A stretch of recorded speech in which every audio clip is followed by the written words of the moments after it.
तैयारी जीत की। किसी गांव में बहुत समय से बारिश नहीं हुई थी। गांव के किसान बहुत परेशान थे। खेती करने के लिए सभी इंद्र की कृपा पर निर्भर थे। सभी ने मिलकर भगवान की पूजा पाठ भी की, पर बारिश होने का नाम ही नहीं ले रही थी।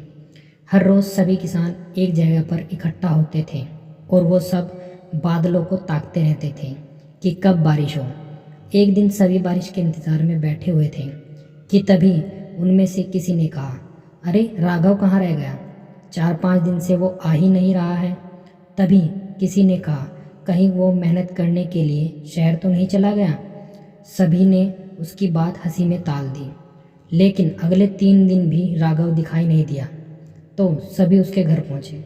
राघव के घर जाकर किसी ने उसके बेटे से पूछा कि बेटा, तेरे बाबूजी कहाँ हैं? बेटे ने कहा, पापा खेत में काम करने के लिए गए हैं। क्या? खेत में काम करने के लिए? सभी को बड़ा आश्चर्य हुआ कि राघव खेत में कैसे काम कर सकता है। किसी ने तो ये भी कहा कि लगता है गर्मी में राघव पागल हो गया है। सबको ये जानने में दिलचस्पी थी कि राघव आखिर खेत में कर क्या रहा है। वो सभी देखने के लिए चल पड़े। उन सभी ने देखा कि राघव खेत में गड्ढा खोद रहा है। किसी ने राघव से पूछा, तुम ये क्या कर रहे हो? राघव ने कहा, अरे कुछ नहीं, मैं तो बारिश होने की तैयारी कर रहा हूँ। सभी उस वक्त राघव पर हंस रहे थे। तुम्हें क्या लगता है, तुम्हारे गड्ढा खोदने से बारिश आ जाएगी?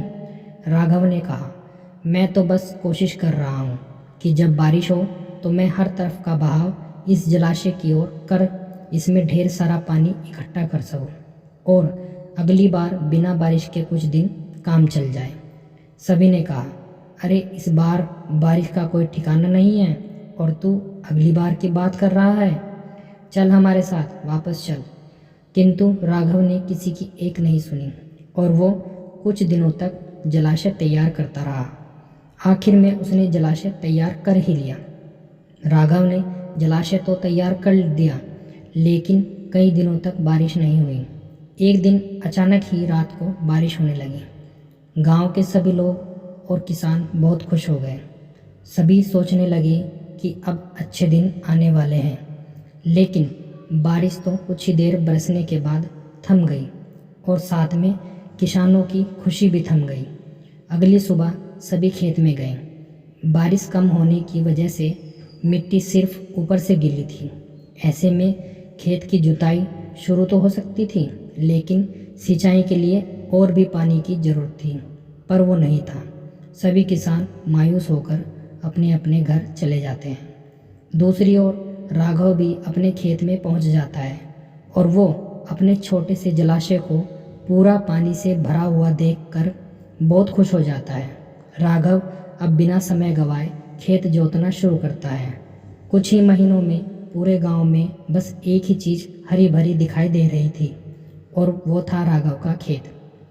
जब समय अच्छा नहीं होता तो ऐसे में ज़्यादातर लोग समय अच्छा होने का इंतज़ार करते रहते हैं, लेकिन ऐसे समय में हमें अच्छे समय में क्या करना चाहिए, उसकी तैयारी करनी चाहिए।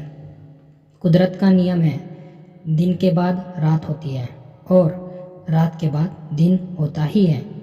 हमारा बुरा वक्त हमेशा के लिए नहीं रहता, बुरे के बाद अच्छा होता ही है। हमें बुरे वक्त में अपने आप को तैयार कर लेना चाहिए, क्योंकि जब अच्छा वक्त आएगा तब हमारे पास समय नहीं होगा। हम आज क्या कर रहे हैं यही तय करेगा कि हम कल क्या करेंगे। दोस्तों, आशा करता हूँ ये कहानी आपको ज़रूर पसंद आई होगी। कहानी के बारे में अपनी राय हमें कमेंट करके ज़रूर बताएं। कहानी अच्छी लगी हो तो दोस्तों के साथ शेयर करना ना भूलें। चैनल पर पहली बार आए हैं तो चैनल को सब्सक्राइब जरूर कर लें और बेल आइकन को ज़रूर दबा लें। कहानी सुनने के लिए आप सभी का बहुत बहुत धन्यवाद।